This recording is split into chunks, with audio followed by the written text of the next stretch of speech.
They imprisoned a queen in her own palace, forced her to sign away her kingdom to save her people from execution, then erased the entire story from your textbooks. Let me ask you something. Did your high school history teacher ever mention that America overthrew a queen? That U.S. Marines landed with Gatling guns to help businessmen steal a sovereign nation, all for sugar profits? No, that's not an accident. Tomorrow is January 17th, 132 years since the Hawaiian kingdom was overthrown. And I'm willing to bet most of you reading this right now had absolutely no idea this even happened. You probably learned about Manifest Destiny, the Spanish-American War, maybe even Pearl Harbor. But the actual overthrow of Hawaii, they conveniently skipped that chapter. Here's what actually happened. On January 17, 1893, 13 businessmen, mostly American sugar plantation owners, orchestrated a coup.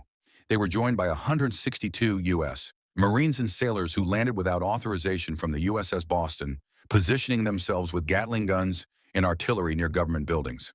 This wasn't a revolution by the people. This was armed extortion by businessmen who wanted to avoid U.S. tariffs on sugar. Queen Liliuokalani had nearly 500 armed forces ready to defend her kingdom.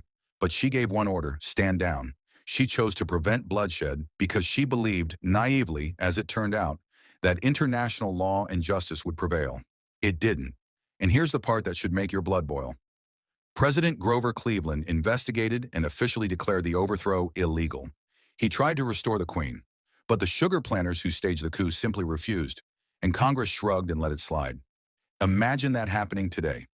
A president says a coup is illegal, tries to undo it, and gets completely ignored because powerful business interests want those islands. But wait, it gets worse. In 1896, the new government passed Act 57, which banned Hawaiian as the medium of instruction in all publicly funded schools and promoted strict physical punishment for children caught speaking Hawaiian. For 91 years, from 1896 to 1987, Hawaiian was not allowed as a medium of instruction in Hawaii's public schools. Think about that. The people who stole a country then made it nearly impossible for children to learn in their own language. Children were punished. Mary Kawanapukui was punished for speaking Hawaiian by being rapped on the forehead, allowed to eat only bread and water for lunch, and denied home visits on holidays.